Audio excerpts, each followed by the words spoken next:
there, we're about to get started. I'm just going to introduce everyone before we start. We have Matt Anderson, CEO of Ontario Health. We have Peter Donnelly from Public Health Ontario, and Staney Brown from the Dalla School of Public Health at the University of Toronto. All right, I'll let them deliver their remarks now. So good afternoon, ladies and gentlemen. We'll deliver some opening remarks, and then we'll be happy to take your questions. The information in our presentation today was developed by several experts in Ontario Health, Public Health Ontario, and researchers at Ontario universities. All of this led by the COVID-19 command table. Our objective today is to share the modeling and projection data that Command Table has been using to inform our work and has been using to advise government on their response to COVID-19.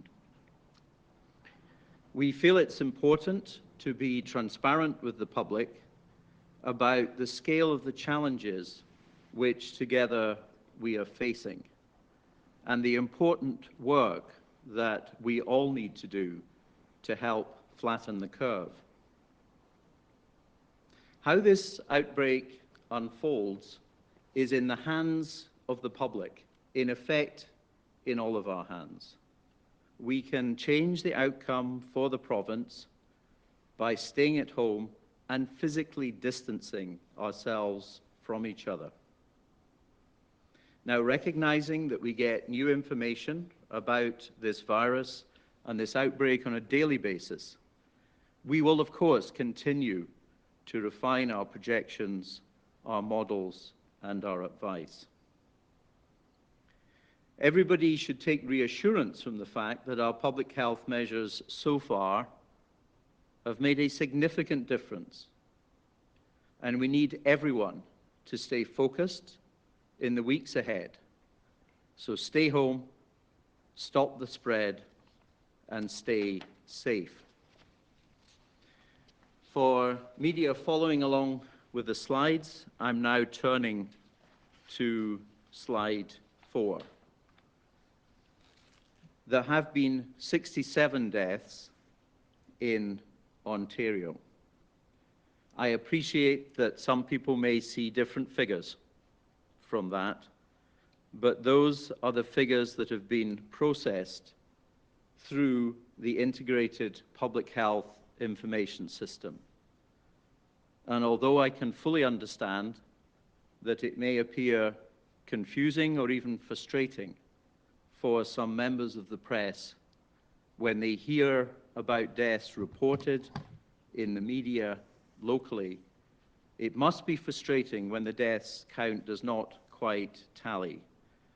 But it is important that you understand that the correct way to track this over time is through the Integrated Public Health Information System, IFIS. There will just be a little lag as hard-pressed public health units insert the necessary details. The thing that is striking from the data that we thus far have in Ontario is the high mortality rate in those over the age of 80. Thus far, it is 16%. That is actually a little less than global experience, where the evidence from around the world suggests that the mortality in those over the age of 80 is actually 20%. The mortality in those over the age of 70 globally is also significant at around 10%. These are very important figures for us all to be familiar with, because it tells us that we must focus on protecting the elderly. On the next slide, for the media who are following along, you will see COVID cases in Ontario tracked against those in other countries and other jurisdictions. The thing that I must draw your attention to is the fact that there is a logarithmic scale along the left-hand side of this graph. And of course, what that means is that a small increase in the graph equates with a very large number of increases in cases. Nevertheless, in an epidemic situation, this is usually the most useful way to track the progress of a disease. And as you can see from this curve, we are following a trajectory somewhat similar to that in the United States, not quite as good currently as that in British Columbia. But I would hasten to say that when one tracks cases, it really is rather difficult to know exactly where you stand. You have to watch it extremely carefully because it is rather dependent upon who you test for the disease. If I turn to the next slide, we are tracking deaths. Now, sadly, deaths around the world are mounting. And one of the things about tracking deaths as opposed to tracking cases, they are not subject to the same complications that are brought about by differences in testing strategies. And so here again, you can see that we appear in Ontario to be roughly in line with the rest of Canada and to be roughly in line with the United States. But of course, once again, we will continue to watch this extremely carefully.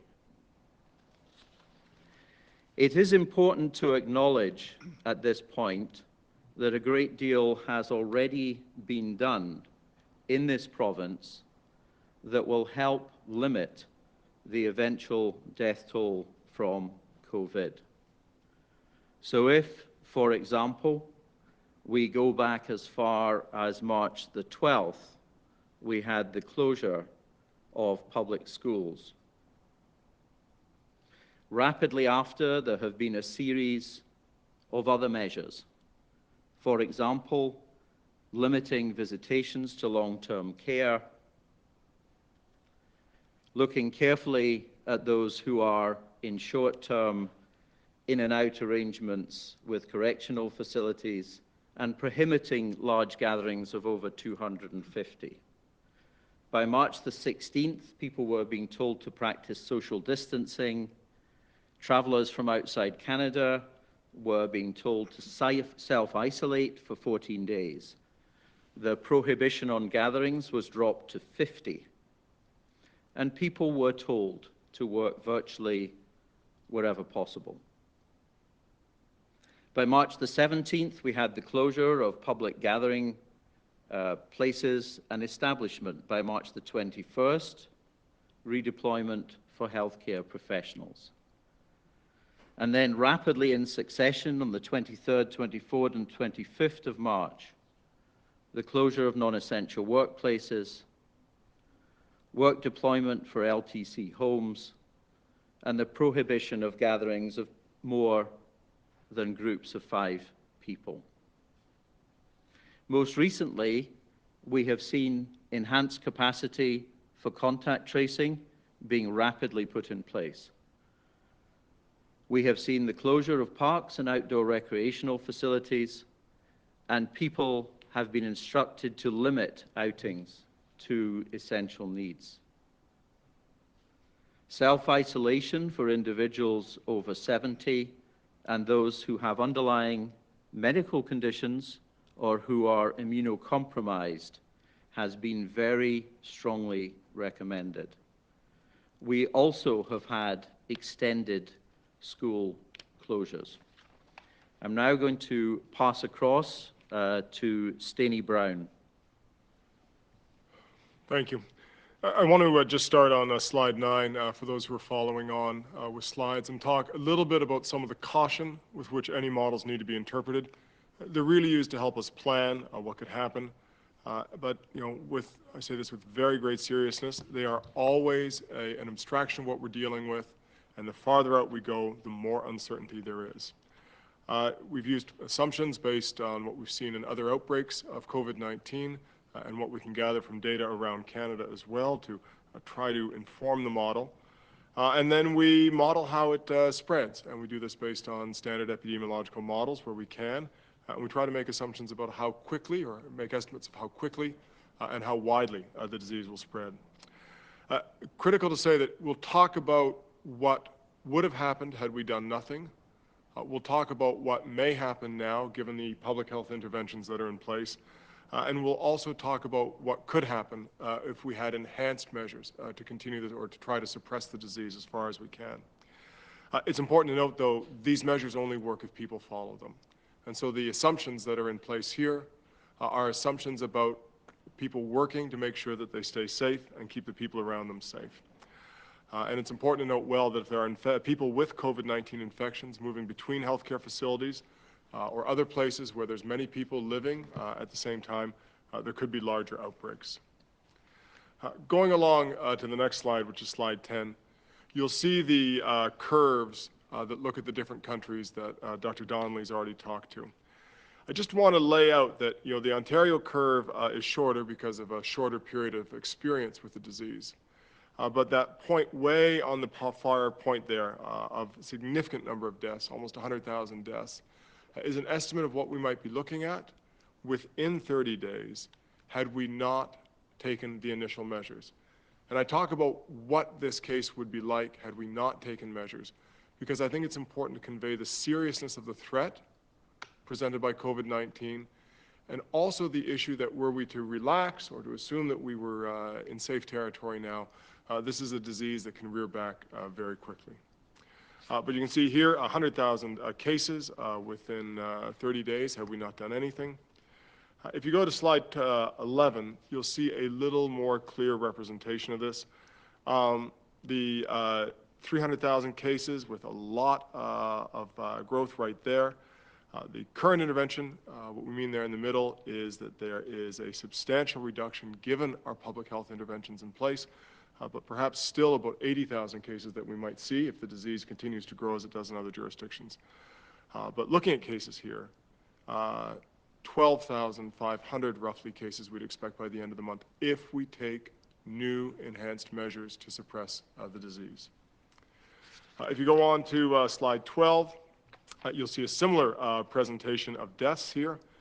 Had we taken no action, again, even within the short 30-day period between here and now, you'd be looking at up to 6,000 deaths. Thankfully, there have been some actions taken, and this leads us to a current estimate of about 1,600 deaths, so a substantial reduction in the number of deaths over the month of April. But were we to put in significant, actually I misspoke, 1,600 deaths that would have occurred from cases that developed during the month of April. But were we to take strong action now, the number of deaths that we'd be looking at from cases that developed during the month of April would be much lower, at around 250 in the future intervention. With that, I'll turn it back over to Dr. Donnelly. Staney, thank you. Ladies and gentlemen, as Staney has correctly pointed out, projections and modeling of a brand new viral disease are very inexact. But what is important is that we use them early and quickly to advise us as to the correct measures to take, and that is what has happened in Ontario. I want to turn now to perhaps what might be the most disturbing slide in this deck for those who have the deck to hand, and that is the slide which is on page 13. I think it's important that we all are robustly realistic about the scale of the challenge that we face. And what this slide shows is the projection by Public Health Ontario, which is in line with that of other highly credible modelers, that says that over the full course of this pandemic, which may last for 18 months or even 2 years, because we may have a smaller secondary or tertiary wave, over the full 2-year course of the pandemic, had we done nothing, Ontario may have suffered 100,000 deaths. Thankfully, that is not the position that we are in, because of the very detailed actions that I read out to you before, which have been taken in response to emerging science. We believe that if we do all that we can get a much better end result for the province. It is not possible to be exact about where we will end up. But I think it is reasonable to say that if we do everything that we can think of, everything that already has been done stays in place, all of the other measures which are being considered put in place, that I think we could reduce the death toll in Ontario to somewhere between 3,000 and 15,000. There is a range because where we end up depends on all of us. If we follow the rules, if we do our best to socially distance, if we look after the elderly and the vulnerable in our society, we can get within that range, and we can strive to get as low as possible within that range. So I appreciate that to many people, these will be shocking figures. But the important thing to stress again is that effective actions have been put in place, remain in place, and further actions are being proposed and are being taken. Now, we need to turn at this point to the important issue of all of the preparedness work which has been going on within Ontario Health Services. So I'm going to turn to Matt Anderson from Ontario Health. Thank you, Dr. Donnelly. Good afternoon, everyone. For those who are following with the slides, I have one slide, and this is the slide on ICU capacity in Ontario. We use this slide as I think we all know, there are many different components to our health system. It is a very big system. This is a bellwether measure for us as we think about how do we get a sense of our preparedness and our readiness for this pandemic within our healthcare system. So the ICU capacity is a good measure for us. If you don't have the slide, what this describes is two curves, much like you saw from Dr. Donnelly and Dr. Brown. This is a slightly different data set because we update this every day, so tomorrow's numbers will be different than today's. But we do look at, do we have the capacity in our system to be able to support the people who are going to need our wonderful healthcare system? Right now, and what you would see if you have the slide, is there's two lines on there. One is the amount of capacity we have in our system today. The other is the amount of capacity that we can surge to today. We continue to try to move that second line up. We want to get as much capacity in our healthcare system as we can develop in the very short time periods that we're discussing. There are two bar charts, however, on this slide that are most telling. The first one, which is in blue, shows that is our best case scenario given the data that we have at the moment, given the projections that you've just heard from Dr. Donnelly and Dr. Brown. And what's core about that is that that line brushes right up against what we are able to expand our healthcare system to today, at least as it relates to critical care capacity. The other bar chart is what happens if we do not adhere to our social distancing. And if we start down the paths that you've heard described between Dr. Donnelly and Dr. Brown of not containing this disease, and this disease growing more rapidly, and what you can see from the slides is fairly soon, in the April to sort of early May timeframe, it'll push beyond the capacity that we can bring. I would say that both on ICU capacity and on the entire system, your healthcare system, all of our wonderful people who work in it, we are trying everything we can to continue to increase the capacity that we have to respond to this disease. However, as you've already heard, we need everyone to play their part. We have to try to keep the prevalence of this disease to a minimum to allow our healthcare system to be able to support those who need it. Thank you. Matt, thank you. Just 2 more slides from me, and then we'll pause and take your questions. So people ask how one slows the spread. And I need to introduce you to what sounds like a complicated concept, but really is not. It's the so-called reproductive number, or the effective reproductive number of this virus. And it's actually a lot simpler than it sounds, but it's worth thinking about, because I think it helps us all understand what we should do. So if I was sitting here with COVID and I managed to give it to my 2 colleagues, that would mean that I had contributed to a reproductive number of 2. And if they then gave it to 2 colleagues again, you can very quickly see how the disease continues to grow at pace. If, on the other hand, my 2 colleagues both had COVID, but through proper social distancing and proper hand hygiene, etc., they managed one of them to give it nobody and one just to give to me, you can see that the reproductive number then is less than 1, it's 0.5. And of course, what happens then is that the disease begins to peter out. So it's about breaking the chain of infection. And it's very important that every one of us realize that we have a personal responsibility and a personal opportunity to do that. So we need people to stay home, to stay focused, to stop the spread, and to stay safe.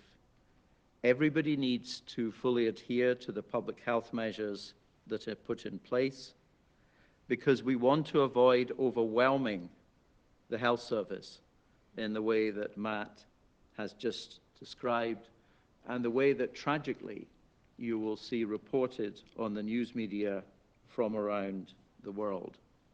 So bearing down heavily on this disease now saves lives, allows our health system to cope, and also helps the economy. And this is not widely recognized, but is important.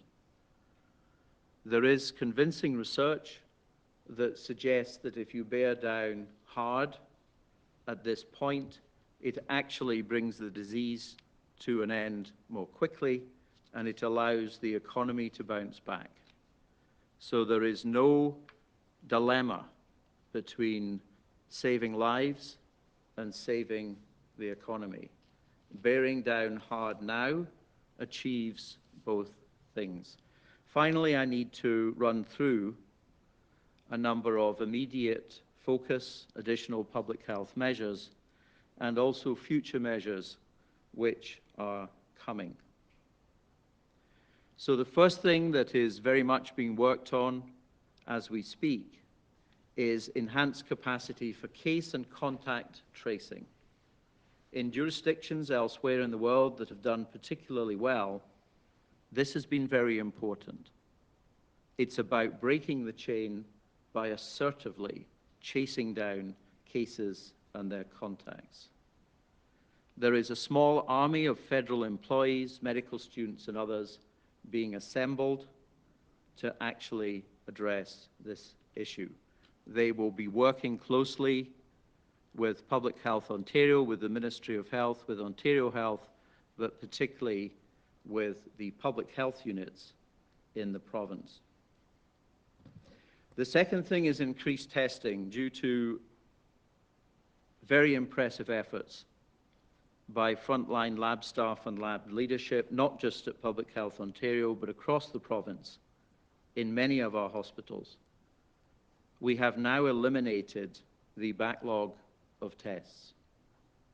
That is important because that now allows us to use tests in a very focused and strategic way. For example, testing residents of long-term care homes and their carers needs to be a priority. As we have tragically seen, if you get even one case in a long-term care home, it is very easy for it to spread very quickly and to bring about many deaths. So we need to use our testing strategically to protect the elderly and the vulnerable. We need to use our testing strategically to protect healthcare workers, to protect our hospitals, to track symptomatic contacts of cases, and taken as a whole, we need to use testing as a subcomponent of our strategy to drive down the infection. Future measures include the further reduction in the number and types of essential workplaces. This has to be done carefully, and everybody understands this, I think. Those who would cry, simply shut everything down, need to remember that we need our nurses and doctors and healthcare workers to get to work. We need our laboratory workers to get to the labs. And we need transport to operate to get people there. The public need to be able to get groceries, pharmacy supplies, and other essentials of life. So reducing the number and types of essential workplaces is something that needs to be done carefully and thoughtfully. There will be an enhanced focus on enforcement and fines for non-compliance. Physical distancing guidelines will be further enhanced, particularly with regard to retail settings. It is essential that we provide enhanced support for the elderly, for the homeless, for vulnerable populations, and for communities. The concept of a ring of steel around long-term care homes is important. I applaud those jurisdictions who have proactively moved to house the homeless in accommodation which may prove life-saving. Many First Nations communities are looking very carefully about overcrowding in housing, and again, I welcome the approach that some public health units have taken in working with First Nations to reduce overcrowding and therefore to reduce vulnerability. Some First Nations are looking at entry restrictions to their territory. Human resource management is going to continue to be important. We have to protect our healthcare workers. We have to allow them to look after us. We are exploring rapidly use of technology to reinforce self-isolation, including, for example, alerts, and additional public education and communication will be forthcoming. Once again, in summary, and then I will stop for your questions to any of the three of us, we need to bear down heavily on this disease now because it will save lives, it will allow our healthcare system to cope, and ultimately it will be the best way to help our economy bounce back. I'm happy at that point to pause, and we will do our best to answer any questions you might have. Okay, so just a reminder for everyone on the line, the Premier's press conference has been pushed back to 2 p.m. now, and we're going to take questions until 1:45. I'm just going to remind the speakers, before you answer a question, please just say your name. And now we're going to open the lines for the first caller. Your first question comes from Mike Crawley with CBC News. Please go ahead. Hi, my question is for Dr. Donnelly. Dr. Donnelly, I've heard from lots of different sources that the reason that these projections were not made earlier is because the data coming from Ontario has been incredibly slow, and because of all the delays in the testing and the delays in getting test results out there. How do you respond to Public Health Ontario's own responsibility in the shortcomings of Ontario's testing regime and the shortcomings of Ontario's transparency with this data? Mike, it's not true that the projections in terms of mortality were at all delayed. The projections in terms of mortality are not dependent on testing data in the first instance. It is entirely possible, and this is what we did, to make projections in terms of mortality based on the global experience thus far of COVID. And so the presentation to the command of what at that time was our best estimate of worst case scenario mortality, which at that time was 91,000. I know you understand that this is not an exact science, but we predicted right back at the beginning of March that the mortality could be that high based on global experiences, and presenting to command in that way led to the immediate decision to bring about school closures. And beyond that, I have articulated all of the various measures that have been taken. These have all been taken in response to an assessment of where the province was. Public Health Ontario has the role in this situation of communicating science right into the heart of the decision-making process. It is important for everybody to understand that Public Health Ontario has done that fearlessly, will continue to do that fearlessly, and what's more, that is what our political leaders want. I have personally briefed the Premier and the Health Minister. They listened respectfully, they were very thoughtful, they are utterly committed to getting this right. I personally sit on both the command table and the executive command table, and so I have direct access on a day-to-day basis to the three co-chairs of that command table. Helen Angus, the Deputy Minister, Matt Anderson, who's sitting on my right, the head of Ontario Health, and Dr. David Williams, the Chief Medical Officer. So science has been to the fore in informing the response of the command table during this epidemic. Okay, we'll just take a very brief follow-up. Okay. I didn't hear an answer responding to the question about the delays in testing. And my understanding is that the data was not actually provided to the people doing the modeling, the epidemiologists doing the modeling, until late last night.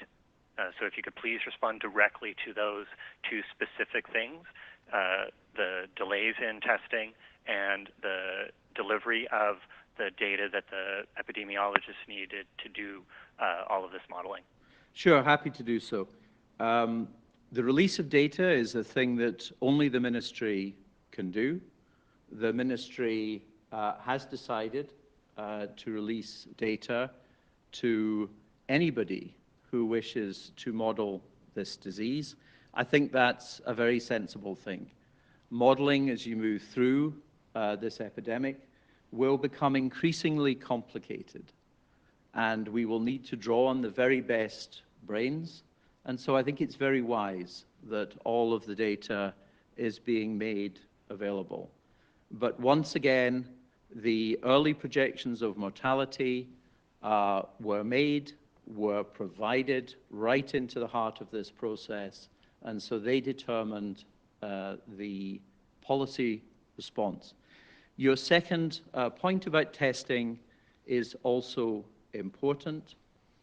Public Health Ontario, as the regional reference lab, has ramped up its testing capacity considerably. But this is an unprecedented situation where we have required everyone to become involved. And there is now a very strong cross-provincial approach, which means that the testing capacity in the province is greatly enhanced. As I said, that means that the backlog has now been eliminated. It is true that there were challenges earlier on with testing related to a global shortage of some of the key reagents. That is something that needed to be overcome with Herculean efforts by many in the system. And I think it has been very heartening to see how all of the system has pulled together, has secured the necessary materials to do this testing, and it's great that we now have eliminated our backlog and that we can test in a strategic way. Okay, we'll move on to the next question. Your next question comes from Sean Jeffords with the Canadian Press. Please go ahead. Dr. Donnelly, I'm wondering if you can walk us through the that range there of projections for deaths, 3,000 to 15,000, in a little bit more detail. Obviously, you acknowledge that this is a pretty wide range, but I think that's the number that most people are going to look at here, and probably be a bit concerned about, afraid about. How specifically can the province push that to the low end here of 3,000? Yeah, a very good question and a very good challenge to us all. Let me give you a little bit of context, because I appreciate that people will feel that even a range of 3,000 to 15,000 may seem not just scary and intimidating, but to many people unlikely. And so I just need everyone at this point to pause and consider carefully the following: that every year in Ontario, we lose about 1,350 individuals to normal seasonal flu. So in a bad year, we may well lose 1,500 to normal seasonal flu. Now, when you think that the mortality of this disease is up to 10 times higher, and when you remember that we have no vaccine, we have no specific treatment, and this is a disease which is entirely new to the population, then suddenly the figure of 15,000 becomes entirely logical and comprehensible. Now, that being said, we have in place, as we've just discussed, a lot of social distancing measures. That, taken along with the other public health initiatives that I referred to, pushes back, if you like, in the other way. So the best answer I can give you in terms of how we get closer to 3,000 and 50,000 is that we need to bear down. We need to do all of the things that we're doing and these additional things that I mentioned. Follow up? On the high end there, the 100,000 deaths that were possible, I gather that this means in absence of any measures whatsoever to address this issue. That is correct, and thank you for pointing that out, because I do appreciate that people will find that figure understandably alarming. So let me use your question just to state again very clearly that that is not where we are. That is not what we believe is going to happen. But that is why we needed to do all the things that we have done thus far, and it's why we need to continue to bear down. If we all do a good job, if we all stick to these measures, we can get an end result somewhere between 3 and 15,000. That is our closest estimate.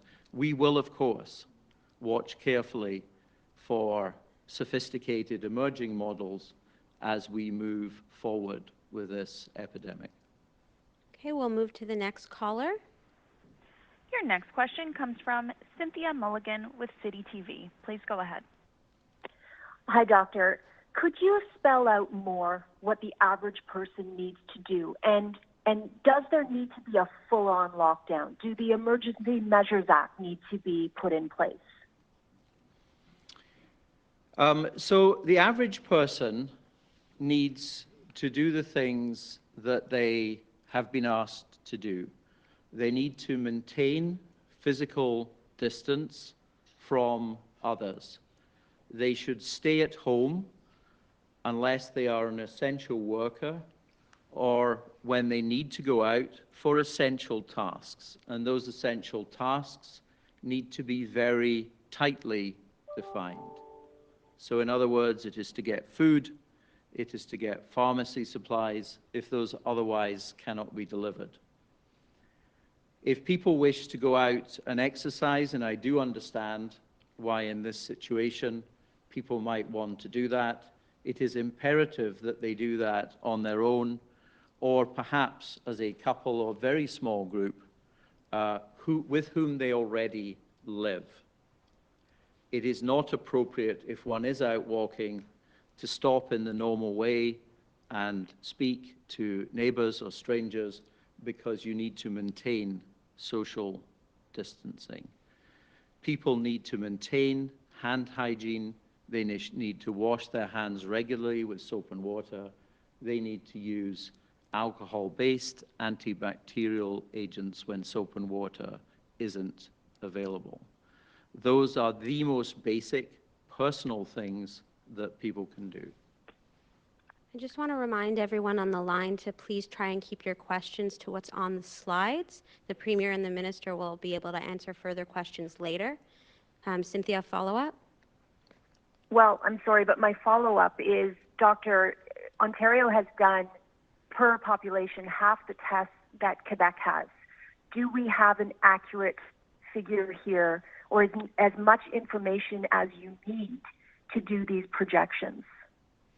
That is a very good question. And what that points out again is that you shouldn't simply do projections based on test-confirmed cases.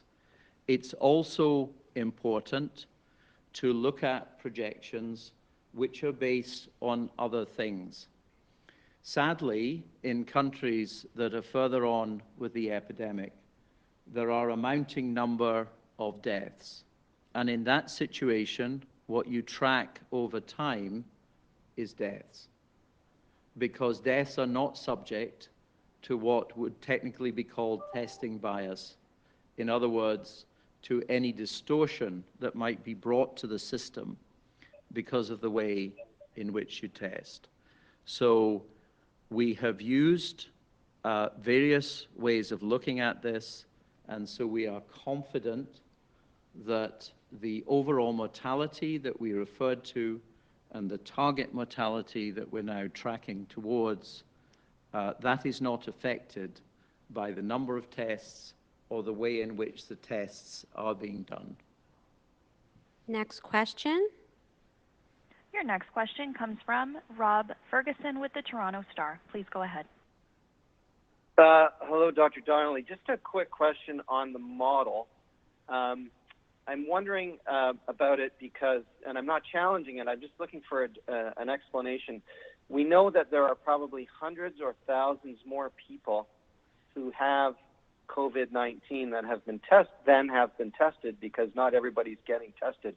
So how many people do you assume have this beyond those who have tested positive? And is there a factor you use? Like, is it 5 times the testing number or 10 times the testing number? Again, that's a great question. There are some models that actually work on that basis, that, if you like, they make assumptions about how many, if you could call them unknown cases, are out there.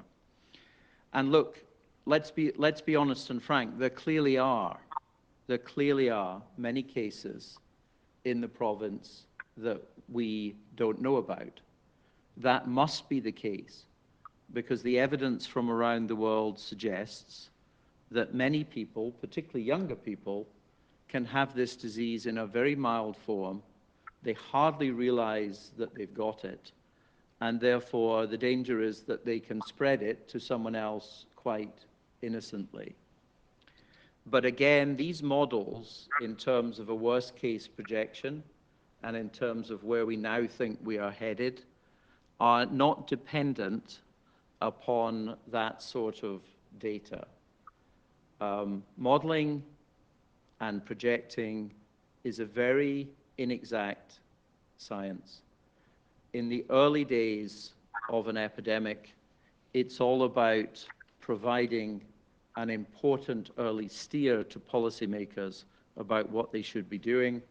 And that's what happened in Ontario, because as soon as Command Table saw the figures that suggested that there could be an overall mortality of between 90 and 100,000, they moved very quickly to shut the schools, which was the right thing to do. Can I just, through our moderator, just remind journalist colleagues that I do have two fellow panelists here with me. I think because the camera is just focused on one person at a time, you might be missing the fact that there are some experts both from the university side and from the health service side who you may also wish to ask some questions of. Okay, follow-up? Yes, thanks for that explanation, Doctor. Just quickly, though, what is the factor that you would estimate? You know, we have about, low 3,000s, 3,400 cases confirmed now. What would you extrapolate from that as to the number of actual cases out there? Honestly, I think that's very, very difficult to say because that is a product of what your exact testing strategy is at any one time.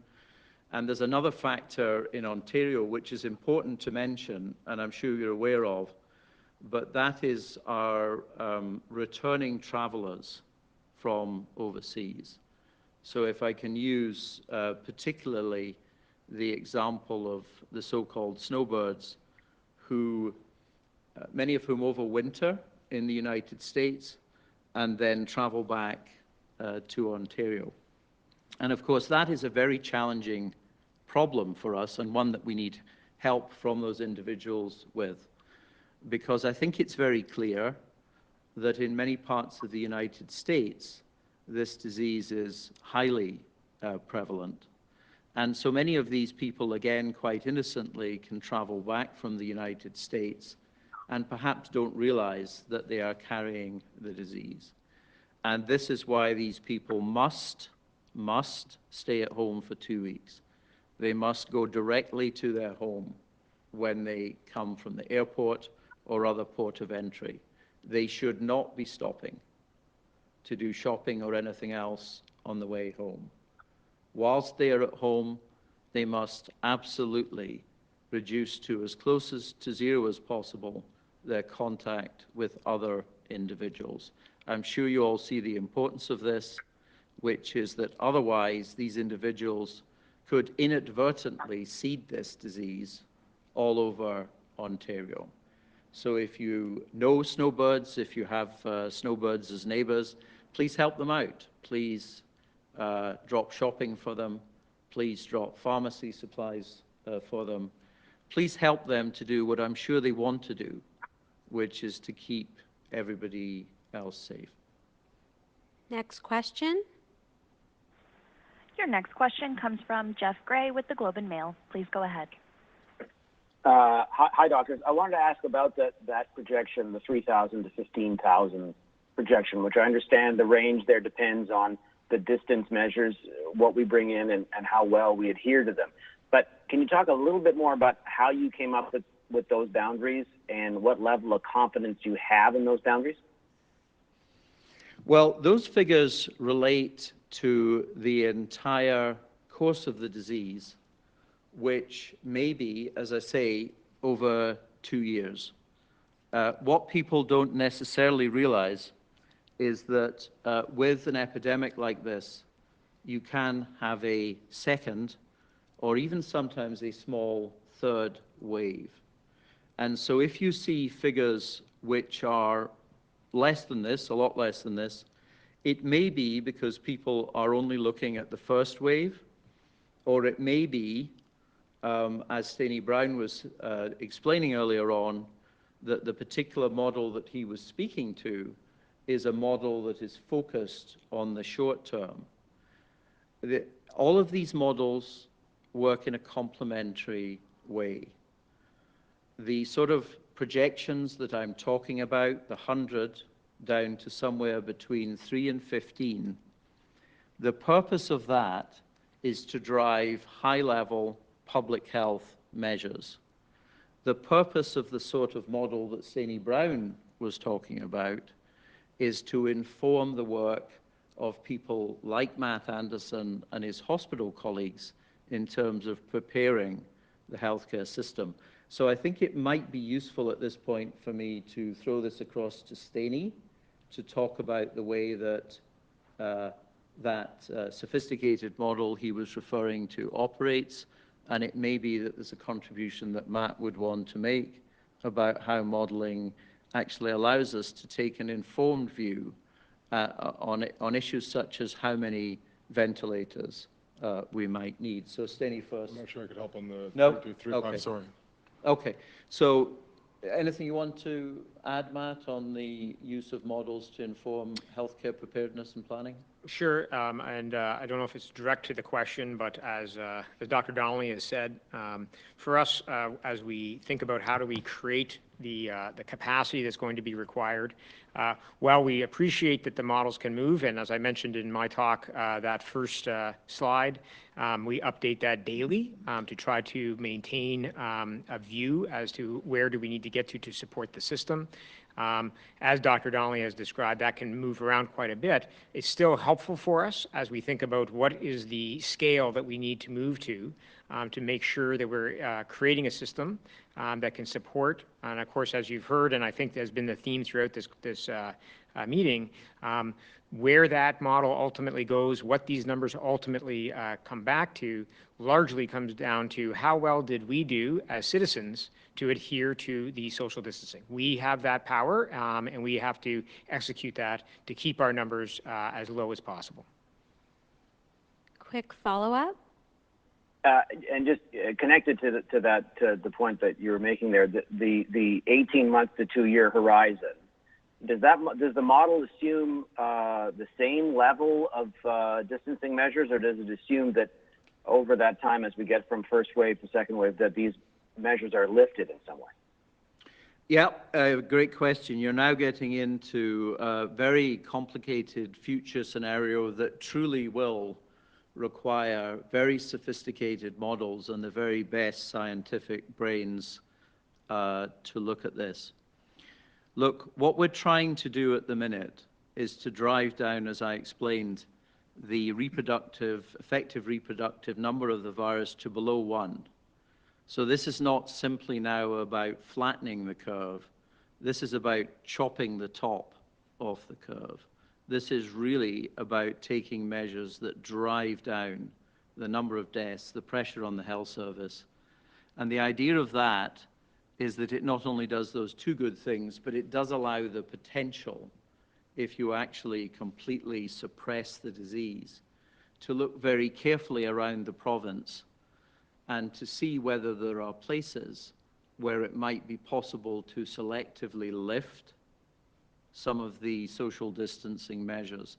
I need to say that we are some way off before we could do that.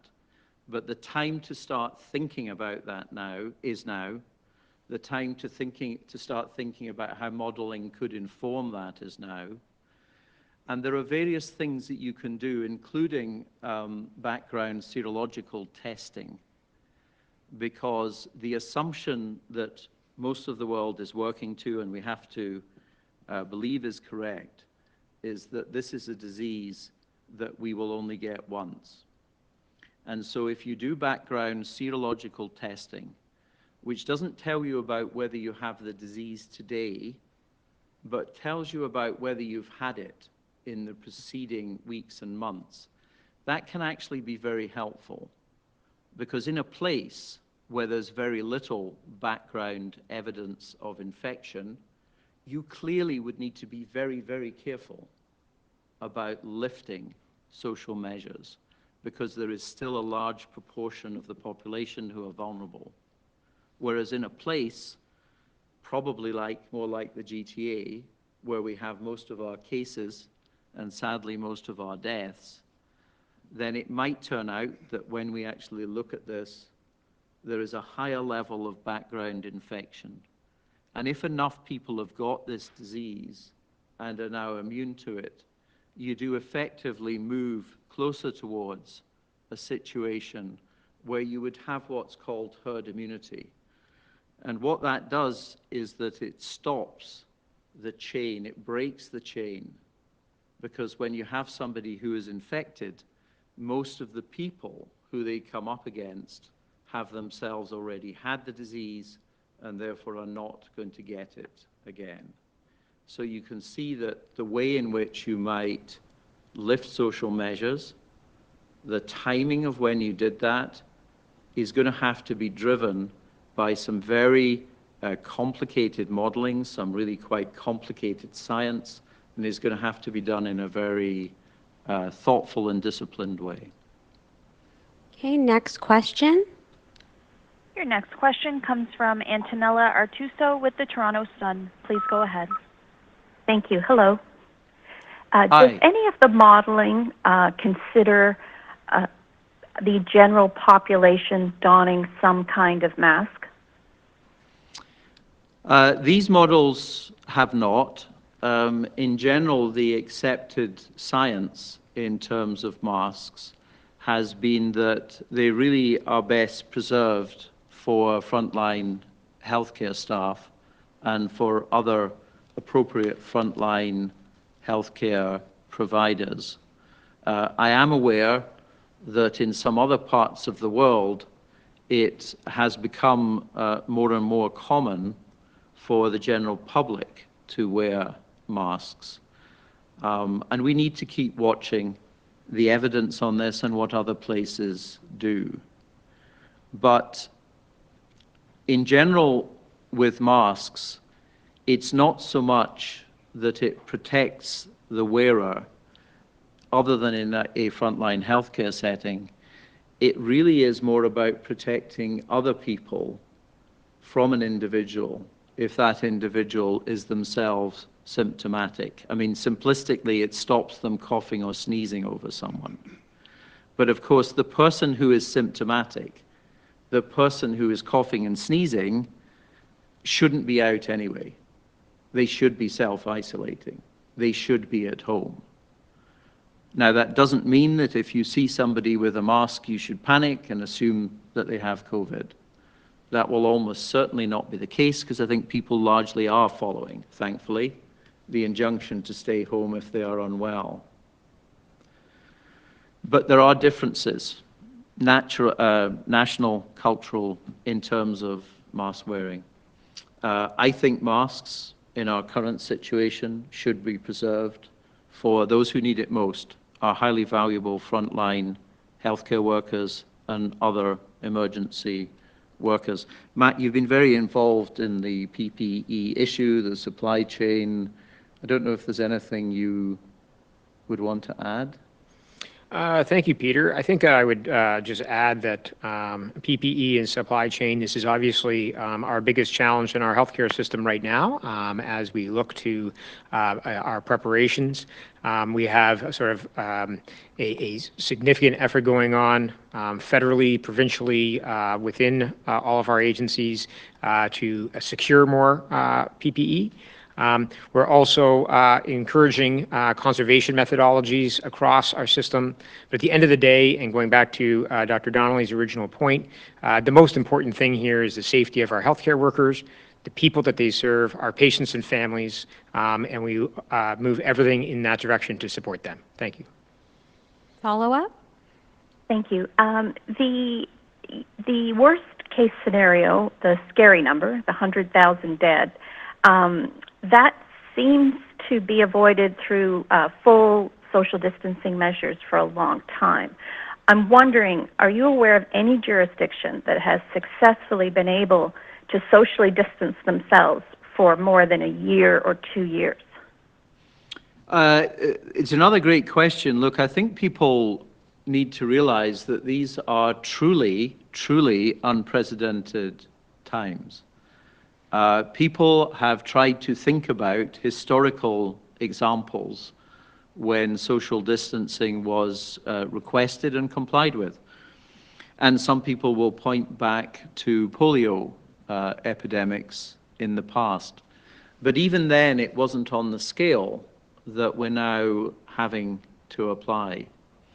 And so when people reach for historical precedent here, they actually have to go back over 100 years. They have to go back to the great influenza pandemic of 1918, when some places did undertake the sort of social distancing and other public health measures that we've been talking about today. The interesting thing about that is that when you read the history papers, and there's a very good one just a few days ago, actually, not written by public health people, written by economists, who looked at the effect of those places in the United States who had gone very rapidly for very rigorous social distancing measures. So in other words, the places that had closed the schools early and taken other necessary steps. And the interesting thing is that there's a huge difference if you then look at the mortality in those states. And fascinatingly, there's a difference in terms of the way that those states bounce back economically. It seems that there is genuinely no dilemma between saving lives and saving the economy. The smart, science-based thing to do is to bear down heavily, to protect the vulnerable, and therefore to get through this more quickly than you would otherwise do, so that the economy of your area can bounce back.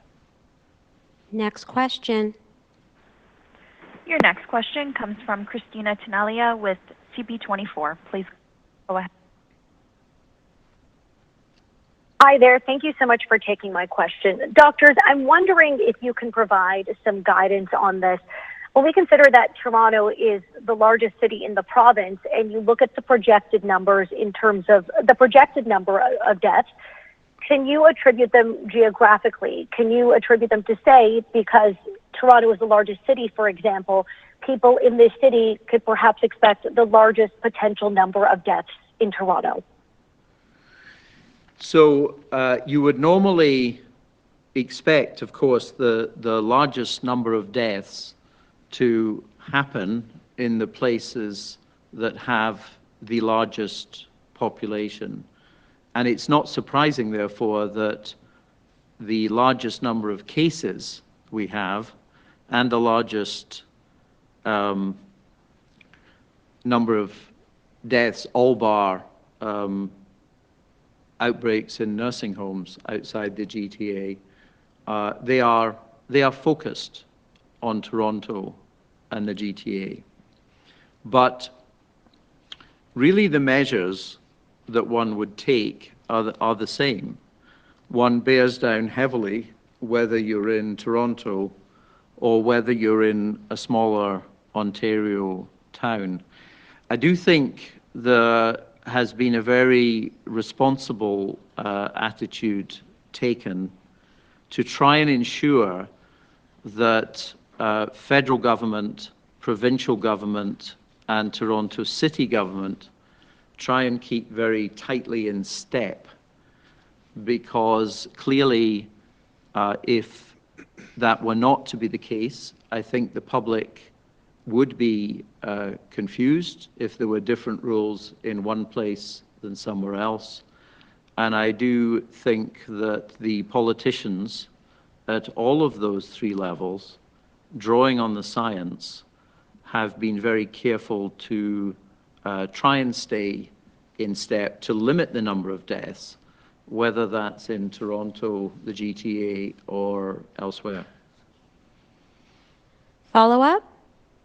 Thank you, doctors. As the doctors who, of course, have the most information on this matter, I am already hearing, as you're speaking, concerns from doctors about the number of ICU beds. Can you just be clear, will there be enough ICU beds by Monday here in this province, and how quickly do you think the province can ramp up capacity? So I'm going to turn to my right to Matt Anderson from Ontario Health. He and his team have been doing a lot of work in terms of ramping up capacity. Great. Thank you for the question related to ICU capacity. So as I mentioned in my opening remarks, we right now have a little over 400 beds dedicated and open for COVID cases. We are able to grow that by another 900.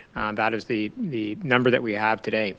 In terms of, also I would add that our current capacity across the province is at a little above 70% of our total ICU capacity. That's before we add the other additional beds. What we see, though, is that that number of 70% is averaged across the province. So we do have to look at load balancing, meaning that there will be times when we will need to move equipment to places that need more equipment. Occasionally, we also need to move patients from one place to another to make sure that we've got the capacity required. In terms of your specific question of having capacity at a certain point in time, it again goes back to the points that have been raised by Dr. Donnelly and Dr. Brown on social distancing and managing the disease. If we can keep the prevalence of the disease to a lower level, the capacity that we have online or that we could bring online would indeed be sufficient. But if the capacity was to spike, or the need, pardon me, was to spike, that becomes very difficult for us, difficult to project. And so what we do, in addition to having the 900 additional machines, ventilators, that is, in beds, we're also looking at sourcing more as this disease goes on and as that trajectory is still in question, so we can get as much supply in as possible to meet whatever demands are coming our way. Okay, we're going to move on, but just a note that unfortunately we're running short on time, so this will be the last caller. Your final question comes from Travis Daharaj with Global News. Please go ahead. Hi there, and this any doctor can take this. It follows up on Christina's question. I'm looking at slide 14 here, the ICU capacity for COVID-19. So the green bar is the confirmed number of cases, and we know that in the past, what has been projected and the reality of the situation is not aligned.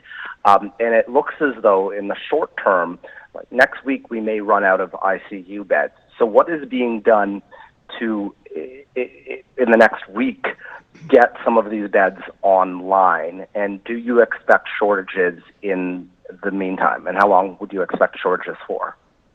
So it's Matt Anderson. I'm happy to take that question again. In the slide that you're referring to, there's two lines on there. The first line, which is the current open capacity. The second line is the additional capacity that we can surge up to in very short order. So if this chart were to bear itself out to be absolutely accurate, which I believe my modelers to the left of me would caution that that's not likely that it will play exactly this way. But if it did, we would be able to bring enough capacity online. Again, the challenge becomes twofold. One is, does the demand actually fit this curve? And certainly if it's the blue bars, that would be a good thing. If it is the orange bars, that is not a good thing. That becomes much more difficult for us to meet. The second is, what is the slope?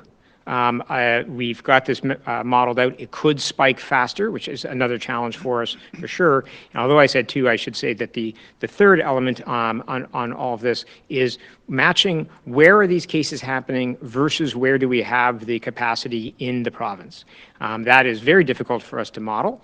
One of the things that we have done to try to offset some of the risk associated to that is we have a provincial command table that is run by critical care docs and others to make sure that when a area in the province, if they find themselves in trouble, can call this line and we can work together to see, as I mentioned in the last question, is there either equipment that can be deployed to that area, or perhaps are there patients that can be moved to another nearby facility that has the equipment necessary. So there's many different things that we'll try to do to make sure that we've got the ventilator capacity, the ICU capacity in the province. Again, going back to the earlier comments from Dr. Donnelly and Dr. Brown, so much of this comes down to what is the rate of disease in our province? Are we following the social distancing rules? And are we doing everything we can to contribute to keeping the prevalence of this disease as low as possible? So we know that PPE has been an issue in procurement in the past, and we know that a lot of healthcare workers have tested positive. As you know, President Trump is using the Defense Protection Act to direct 3M to stop exporting masks to Canada. Will your projections change if we're not able to procure some of those N95 masks from the United States? I think from a modeling perspective, I would have to hand that over to Peter or Staney to comment on whether that would change on the model. Is that?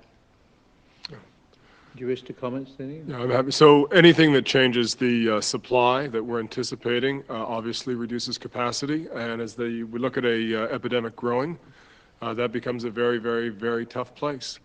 I think the key issue is whether we're talking about ventilators, or we're talking about beds, we're talking about the people who are actually working, providing care, or we're talking about personal protective equipment. The single most important thing we can do right now is slow the spread of the disease, which then leads to fewer cases. And that's through the types of measures that we've talked about already in place, but also the other things that we can do in the province right now. That's probably the real key at this point, and the single most important thing that we can look at. But as you said, anything that reduces the supply in reduces the capacity we have here. That's all we have time for, unfortunately. Thanks very much.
I've asked our top officials, some of the brightest minds we have, to provide you with a full briefing on the latest situation. I've asked our experts to provide you with the same briefing, the same information that I have access to as Premier. I want to thank Drs. Anderson, Donnelly, Williams, and Brown. These are some of the incredible experts that are working with us. And today, you saw some drastic numbers. These numbers are stark and they're sobering. They tell a story. These numbers tell the story of Ontario's fight against COVID-19. And the reality is, the early chapters of our story have already been written. And there's some things that are out of anyone's hands. But what matters is that the ending of our story is still up to us. And if we work together, we can write the last chapter of our story. Because these forecasts are projections. And they can change with your actions and with the government's actions. We've seen today that we can lower these numbers. We can slow the spread and flatten the curve.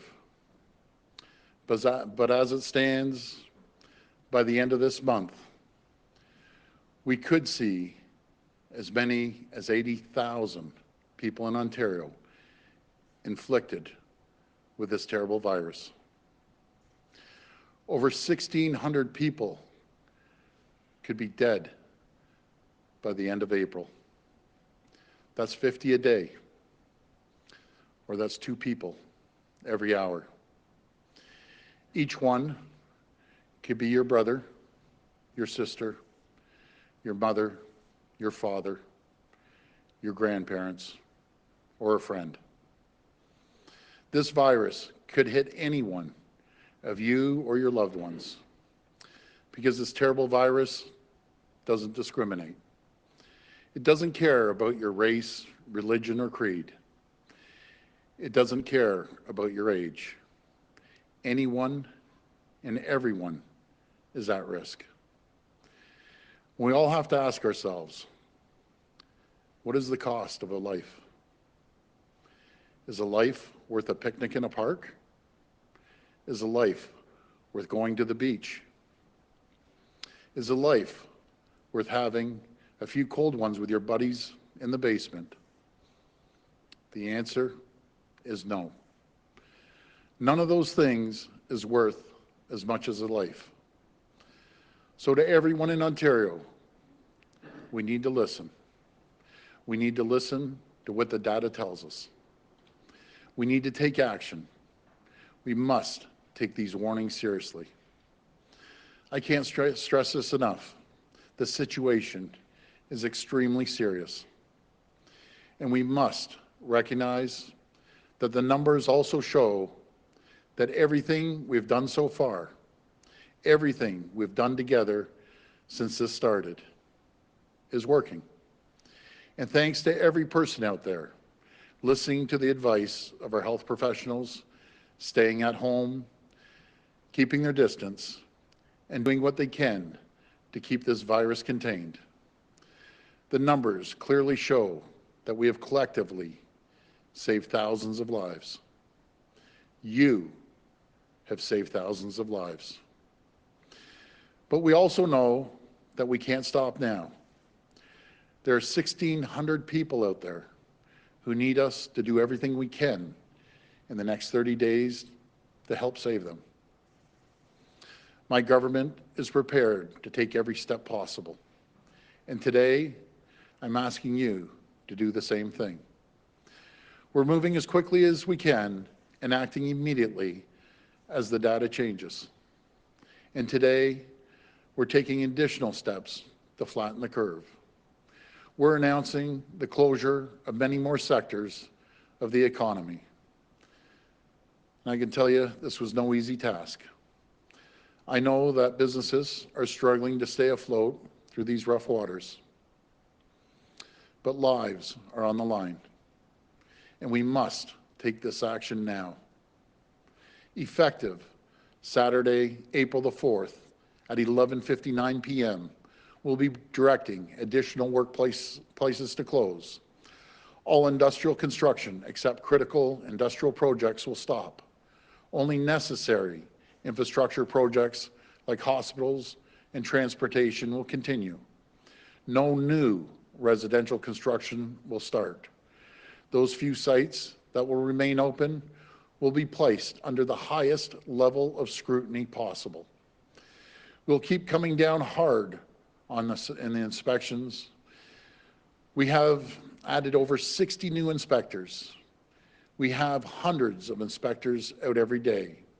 Over the last week, we have conducted 583 inspections. We've shut down 5 construction sites, and we will not hesitate to shut down more, because the health and safety of all Ontarians is my #1 priority. And if we take a step back, we can fully grasp what fighting this terrible virus has cost us. What it has cost us as a province and as a people. We've all had to make tremendous sacrifices, and none more than our frontline healthcare workers. But everyone has had to pay a price in this war. Daily life has ground to a halt. Companies, workers have lost their livelihood. And with today's closures, we've told the vast majority of Ontario's workforce to stay home. We've had to do the unthinkable. In the span of 2 weeks, we've been forced to close the vast majority of workplaces in Ontario. We've had to shut down most of our economy. We've been forced to limit public gatherings. We've had to close our schools. We've had to isolate ourselves. We've had to make difficult choices, extreme sacrifices. But my friends, when I saw those projections, when I saw how many lives we as a province have been able to save so far, I know we all did the right thing, and I know we'd do it all over again in a heartbeat, because nothing is worth more than a life. So please, this weekend will be nice outside, and I know it's hard to do. I know how difficult it is, but please stay home. Help us write an ending to our story that we can look back on, that our future generations can look back on and be proud of. Thank you, and God bless the people of Ontario. I'll pass it over to Minister Elliott.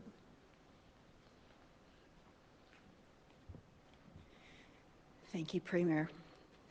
From the beginning of the outbreak of COVID-19, we've been firm that the health and well-being of Ontarians must be our #1 priority. We have not hesitated in our efforts to confront this new virus. At the first sign of growing troubles a world away, we mandated the reporting of any suspected or confirmed cases of COVID-19. In doing so, public health units were empowered to take all necessary measures to contain its spread. As I've said in the past, we have benefited immensely from these early efforts. They have meaningfully delayed the spread of the virus and provided precious time for our province to prepare. Time we have not squandered. Indeed, since these early first steps, we've done everything in our power to contain COVID-19 as we build additional capacity in our hospitals to sustain the looming wave of hospitalizations that threaten to overwhelm intensive care units in communities across the province. Over the past several weeks, and on the advice of our Chief Medical Officer of Health, Ontario has enacted increasingly stringent public health measures to stop the spread, culminating in the province enacting a declaration of emergency over 2 weeks ago on March 17th. We were the first province to close all publicly funded schools in Ontario. Long-term care homes, hospitals, and retirement homes have been limited to essential visitors only as we build an iron ring around them to protect our most vulnerable. Workers with COVID-19 or symptoms are now enabled to safely isolate at home with the security of knowing their job is protected. Parks, playgrounds, casinos, and non-essential workplaces have been ordered closed. I've had childcare centers, public libraries, theaters and venues, as well as bars and restaurants. Most recently, we banned public events and social gatherings of more than 5 people, including parades, weddings, and communal services within places of worship. It's certainly not lost on us that these orders have been disruptive to people's lives. But they have been necessary measures to stop the spread of COVID-19. Together, they have contributed to a real and meaningful reduction in the number of expected cases of and deaths from this new virus. At the same time, the province's COVID-19 command table has brought together some of the best and brightest to serve as a single point of oversight to guide Ontario's response. These experts have been relentless in their focus on preparing our healthcare system for the coming wave of patients. They have at all times operated under the assumption that the worst will occur and have planned accordingly. As a result, Ontario has implemented several measures to ensure our continued readiness. Our enhanced and interactive self-assessment tool is providing real-time data as we support concerned Ontarians in determining if they need to seek further care.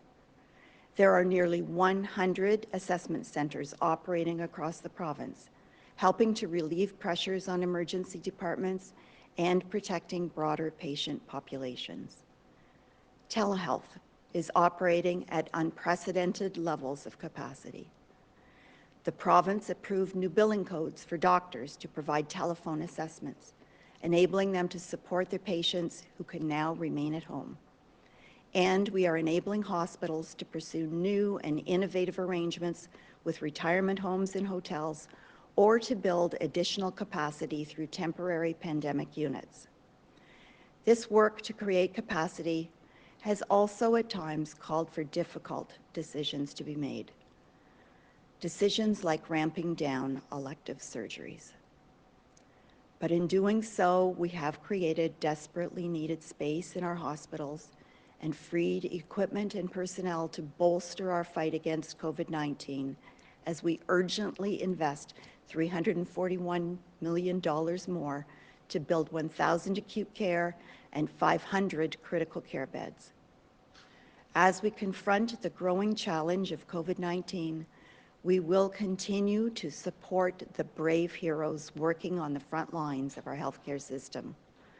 Our nurses, doctors, paramedics, and personal support workers, each one remaining steadfast in their commitment to keep Ontarians safe. We will do the same for them. We are investing in personal protective equipment and other supplies to protect our frontline healthcare workers. Ontario is entering a critical juncture in our fight against COVID-19. Our country's border is closed. Well over 1 million Canadians have returned home from abroad. Now is the true test of how Ontario will weather this storm. The numbers released today are sobering. Critically, they reveal a disastrous path now avoided, but also serve as a call to arms for greater action. This is no time for complacency. We must remain vigilant. We've been preparing for this very moment for months now, but we cannot do this alone. We are relying on every single Ontarian to join us in this battle. Please stay home. The consequences of failing to heed this simple advice are clear. If you don't join us in this battle, our healthcare system would be overwhelmed as total cases would reach near 80,000 by the end of April, with over 1,600 deaths. These are more than mere numbers. They are our friends and family, our neighbors. They are the brave heroes fighting this virus on the front lines of our healthcare system. They are lives full of potential and bright futures at risk of being taken from us far too soon. Most of all, they are avoidable, but only if each of us do our part. Only if you stay home to stop the spread of COVID-19. Nothing is more important. Thank you. Okay, we'll go to the phone line for questions. First question. Actually, Yvonne, I just want to address one thing. I've had a few calls from people. We're saying practice social distancing, and I know on camera it looks like we're a lot closer, but I actually had our people make sure they measured 7 feet away. So I know some people were mentioning to me, hey, it looks like you're a few feet. I guess it's the camera shot, but we're actually standing about 7 feet away. Okay, first question. First question comes from Brian Lilly from the Toronto Sun. Please go ahead. Hi, Premier. It looks like you are setting out what I guess we could compare to Dickens' Christmas Carol, you know, the ghost of Christmas future. If we change it, then things can get better. How much further are you looking to go? I get the sense that your announcement of the closure of certain construction sites and other businesses will not be the last step. How much further do you have to go to get to the point that Dr. Donnelly was talking about of full measures implemented to get that number as low as possible when it comes to infections and deaths? Well, we'll do everything that it takes, Brian, and you look what we've done over the last 2 weeks. It's astonishing, actually. We basically shut down the vast majority of our economy, shut down the schools. Everyone is, for the most part, is listening. They're keeping social distancing, but everything's on the table. And I'll always take the advice of Dr. Williams, Dr. Donnelly, the rest of the doctors. I take their advice, and we're going to do everything we possibly can. In saying that, we have to make sure we have food on people's tables. We do need certain areas to stay open. And that's going to be obviously the retail and the gas stations and the pharmacies and some of the homes. I got numbers today that there's in the next few months there's going to be 45,000 families. Those are families. That's, you know, you can do your multipliers, and that's a lot of people that may be out on the street, and we can't have that too. So as I say, Brian, for every trigger we pull, there's 10 other triggers that are affected by our decisions. And that goes back to my reason why I want to make sure that we're always fully transparent and everyone sees the exact same numbers from the exact same people that are telling me the numbers. But everything is on the table right now. Our number one priority is to save lives right now. Yesterday, you talked about the need to make personal protective equipment here in Canada, Ontario specifically. You were on the phone with Ambassador Lighthizer earlier today after the Trump administration said they invoked the Defense Protection Act and told 3M not to ship respirators to Canada. Can you tell us about that call and what this does to your determination to start making these materials in Ontario again after this pandemic? Well, we had a conference call with the premiers yesterday, and then also a conference call with the premiers and the Prime Minister. And I told all the premiers, along with the Prime Minister, Deputy Prime Minister, never again in the history of Canada should we ever be beholden to companies around the world or countries around the world for the safety and well-being of the people of Canada. We have the technology, we have the ingenuity, we have the engineering might, the manufacturing might. There's nothing we can't build right here in Ontario.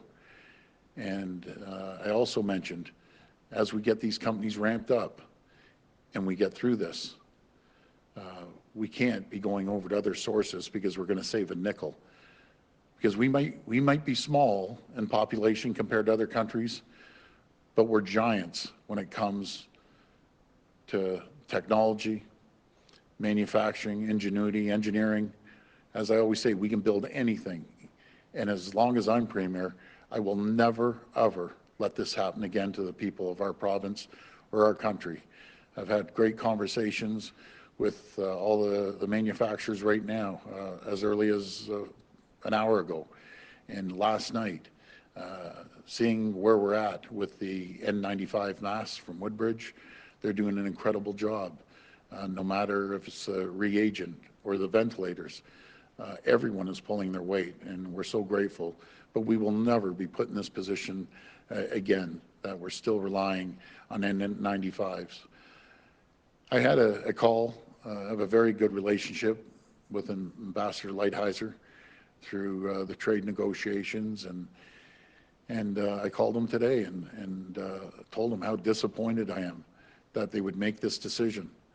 And I mentioned this as the Deputy Prime Minister knows as well, and has a good relationship with the Ambassador. I'm sure she talked to him as well. But you know, we're the closest trading partners anywhere in the world. You know, if you look at ourselves, Canada and the U.S., we're connected at the hip. And I just can't stress how disappointed I am with President Trump for making this decision. I understand, he's thinking I got to take care of my own people, but you know, we're connected. And but even in saying that, I'm not going to rely on President Trump. I'm not going to rely on any Prime Minister or President or any country ever again. Our manufacturing, we're gearing up, and when those assemblies start, we aren't going to stop them. We'll make sure we supply supplies for everyone in Canada, not just Ontario. We're the manufacturing engine of this country, and we're going to step up and do everything we can. And I said that to all the premiers yesterday, and we'll continue doing that. Next question.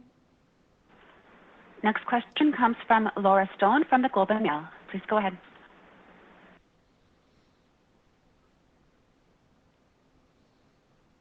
Hi, Premier. Sorry about that.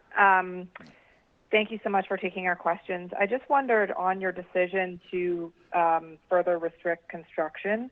You've obviously resisted that for some time. I wondered why you made that decision now, and what is your thinking behind that? Well, first of all, I always speak to the labor leaders, organizations, and there's so many of them across this province, and we have such a great relationship, making sure that we speak to our stakeholders, making sure we take the advice off our medical team, our leaders like Dr. Williams, Dr. Donnelly, and Dr. Brown, and our whole medical team.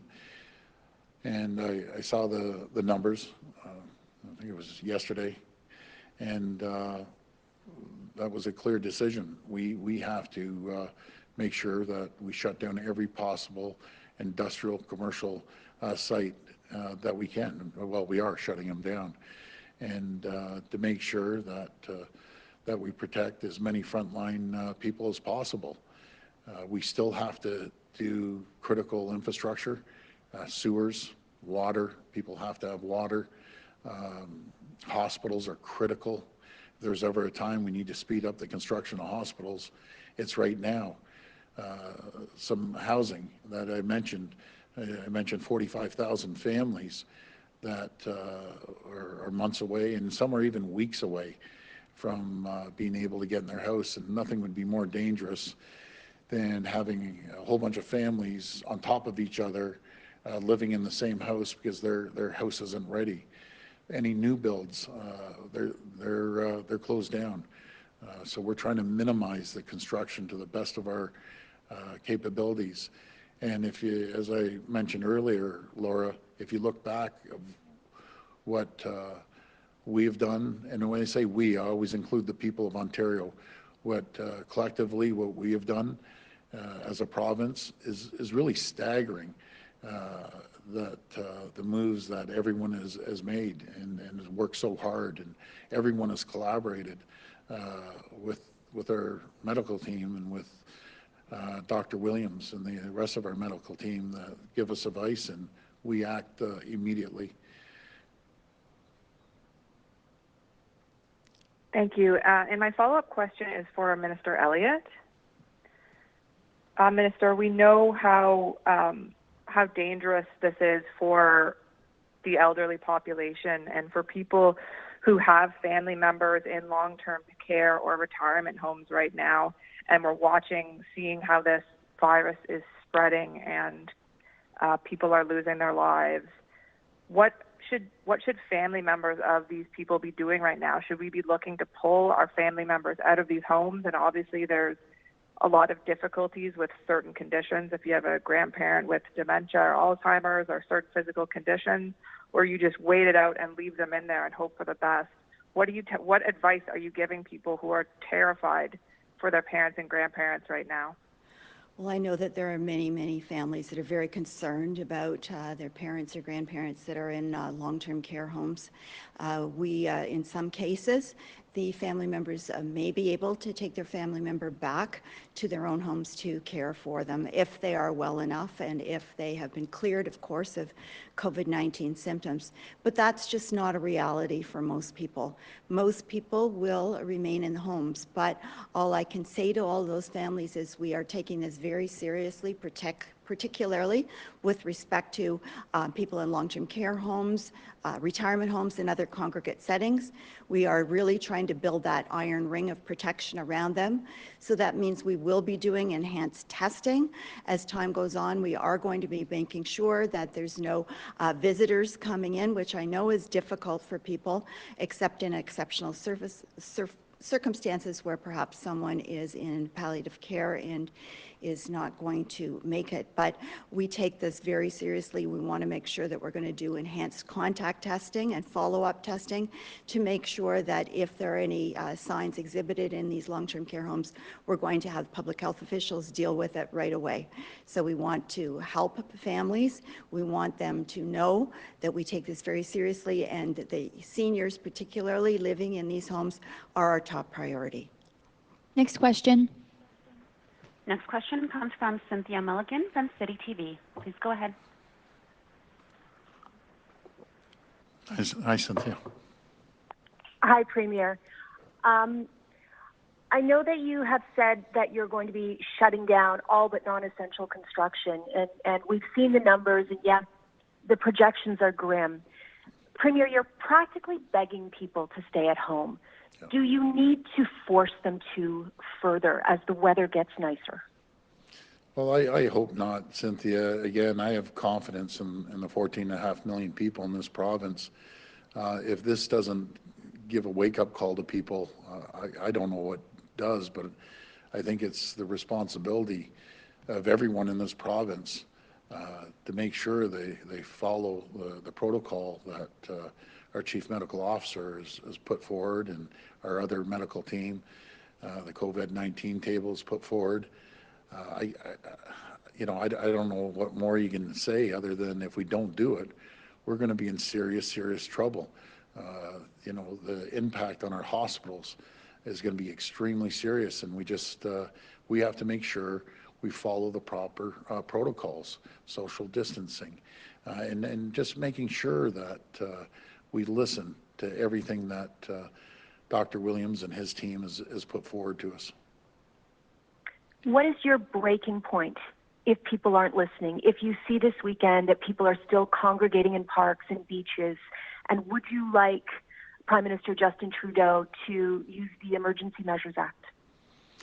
Well, that conversation came up with the Prime Minister yesterday, and we all want to try to avoid that. That's real extreme, and I think people are smart enough. And vast majority of the people are, like the vast majority, Cynthia, are listening. You get the odd group, and hopefully we aren't going to see this weekend what we saw last weekend. And last weekend was just unacceptable. And I understand, you have to get out, but avoid the parks. I understand if you just have to walk around the block once by yourself or with your loved one. I get that. You know, you got to walk your dog. I see a lot of that happening. I understand that. But big gatherings in the beach or on the parks, we've shut the parks and the beach down. So hopefully people won't do that. It's you know, we have to get through this month. And it's not just this month. It doesn't stop in April. It continues. But we have to get through this this time frame right now. Next question. Next question comes from Sean Jeffords of the Canadian Press. Please go ahead. Good afternoon, Premier. Hi, Sean. I wanted to ask you about the list of essential businesses. I know that you'd indicated some flexibility in terms of moving that list lower previously. Now this new list that's been released today goes from 74 categories to 44. I'm wondering if you regret not making this move sooner in light of this data today. Well, we're moved pretty quick so far. Again, Sean, if you look what we've done in the last 2 weeks, we've basically shut down our whole economy outside of the absolute essential areas. And, you know, again, we take the advice of our chief medical officer, and we've made huge ground. And I want to emphasize again, when I say we are moving forward, I mean all of us collectively, the 14.5 million people, our government, federally, municipally, and provincially. We've all made tremendous strides over the last few weeks, and we're gonna continue making those strides, and we won't hesitate to take further steps if necessary. But we do have to keep the pharmacies open. We have to keep the retail, food. As soon as you take those food off the shelves and close down retail, you get, you know, you get anarchy. You get civil disobedience. People are going to do what they have to do to feed their family, and we don't want to go to that point. We want to make sure the supply chain for food and essential items are open. And I drove by a drugstore the other day, and I saw, you know, they were being responsible. Everyone was lined up outside. They're spaced 6 feet away. I see that at big food retail chains as well. They want to protect their customers. They want to protect their employees. So everyone is working together, and we really appreciate it. And where we can do curbside pickup, we're doing it. One large retailer in the construction, not in the construction, but hardware, I should say, trade, they've jumped from, I don't know, 5 to 10% online curbside pickup up to 30%. They're going to increase that, as all the other big retailers are doing as well, to make it a lot more safe for their customers. And Premier, if I could just follow up with a question on the modeling itself. I think a lot of people will look at these numbers and think about your comments yesterday saying that, people they deserve to know what you know and what's guiding you in your decision making here.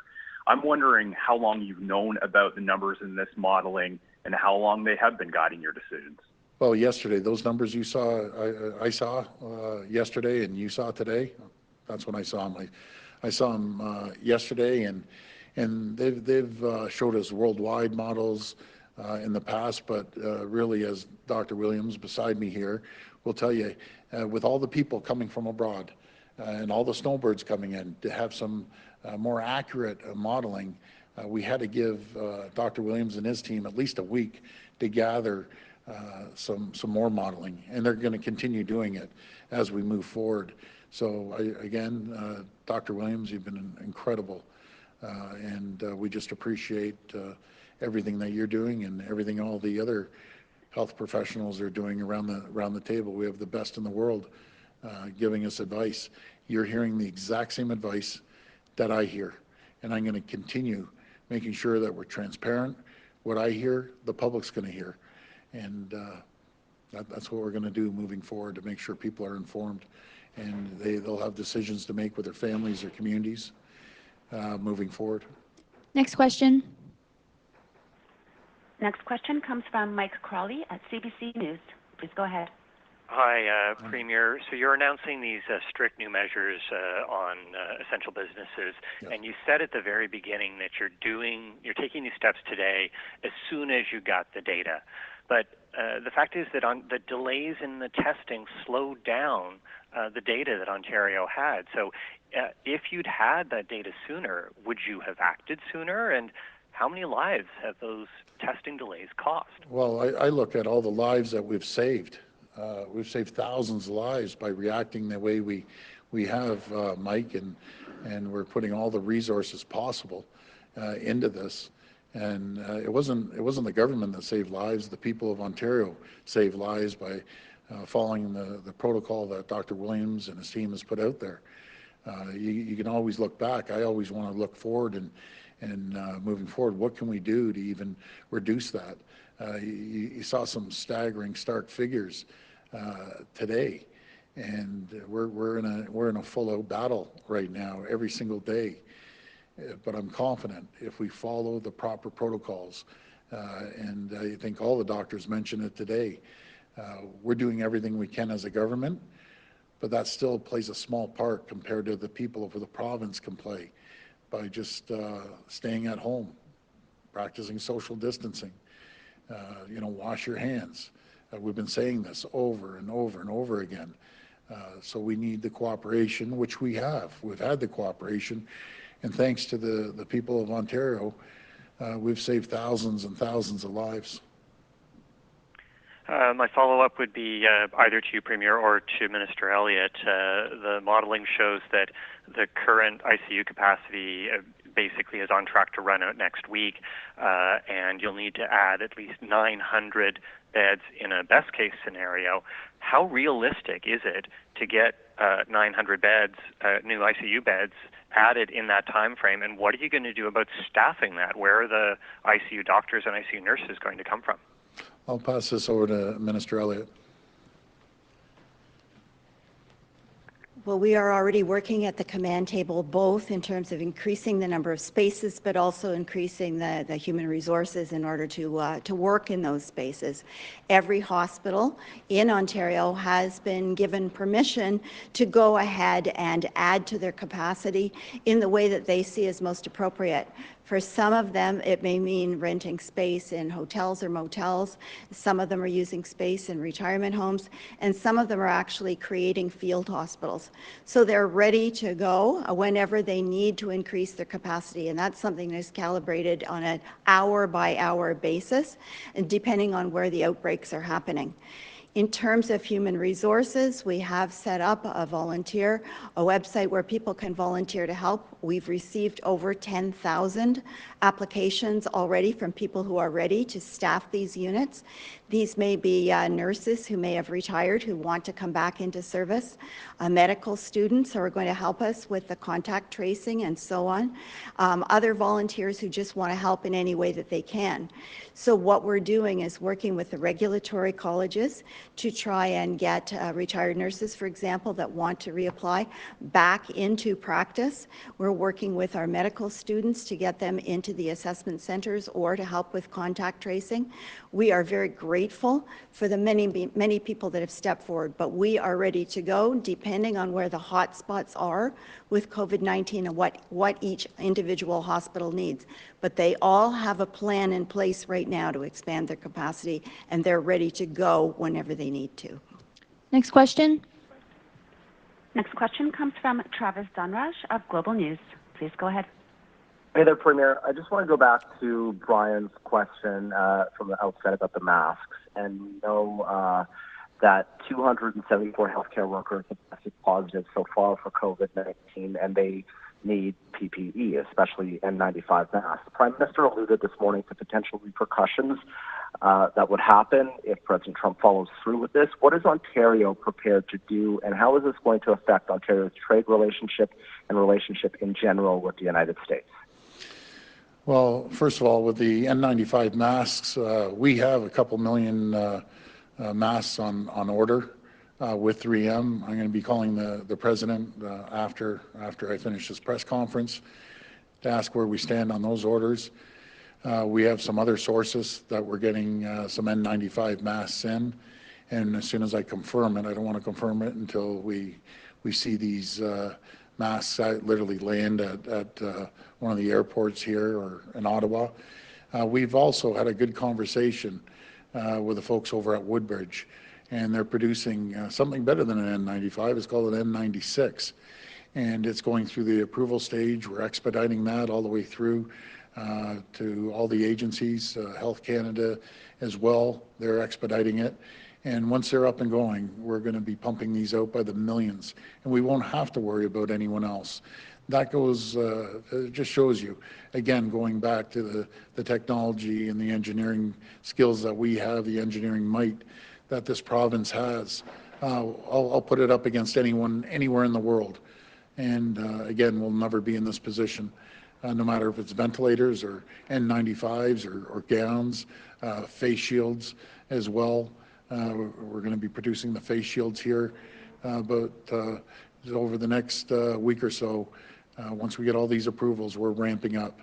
And in between then and now, yes, we have to be conservative on the supply, but we do have enough supplies to keep us going. The other area, and again, I'm not a professional healthcare worker, but I've heard a lot of people that aren't in the frontline healthcare areas, they're saying they require N95s. It's kind of like the buzzword out there right now, and some people do have to have the N95s, but there's a lot of people that don't need the N95s. They need the level 2 surgical masks, and we just want to make sure that we watch the supply.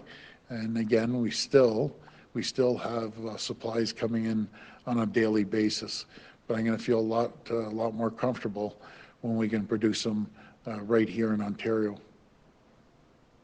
Just as a follow-up, and I'm hoping that you can clarify what restrictions you are thinking about putting on the United States for Ontario. But as a separate issue, as you know, there are hotspots in Ontario right now for the number of cases we're seeing. Are you considering restricting travel within the province down the road if we see flare-ups, particularly in some communities? Yeah, Travis, everything's on the table, but how do you police that? You know, it's so difficult. I have to, and I have to rely on the people of Ontario. Don't go to the cottage country. We've heard from people in cottage country. They just can't sustain the amount of people that are going up there. If you're going into the local retail grocery store and you start taking the groceries, the locals won't have much there. The hospitals, I think everyone's been in cottage country, and the hospitals don't have the capacity like we have in large urban areas like Toronto or Ottawa or other large urban areas. So please, just don't travel. Do not travel unless it's absolutely essential for your work. Please, just stay at home. I just can't stress it enough. No matter what we do as a government, if people don't listen, it's not going to be a good situation. So we're not considering restricting travel. Well, again, Travis, it's very hard to police that. You know, we have a province that's twice the size of Texas, almost larger than Italy and Germany and France combined. It's a massive area, and our resources are spread thin right now. We have a lot of police officers around our province that are self-isolating. I think I heard the number from Toronto Police. I believe it was over 500 police officers are self-isolating. So it's very simple. And I want to emphasize this, the vast majority of Ontarians are stepping up to the plate, the vast majority. You heard Minister Elliott right now. Over 10,000 people have volunteered to help out on the front lines of healthcare. We have thousands and thousands of companies stepping up to the plate and donating items that we need, helping out in manufacturing these. We have the greatest people in the world, Travis. No one anywhere in the world compares to the people of Ontario and the people of Canada, the most resilient people I know. Okay, this will be last question. Last question comes from Heather Wright from CTV National News. Please go ahead. Hi, Premier. Some of the epidemiologists say that it's great that provincial modeling and projection data has been released, but really to get a bigger picture, we need to see national data. Have you had that conversation with the Prime Minister about making the bigger numbers available to Canadians?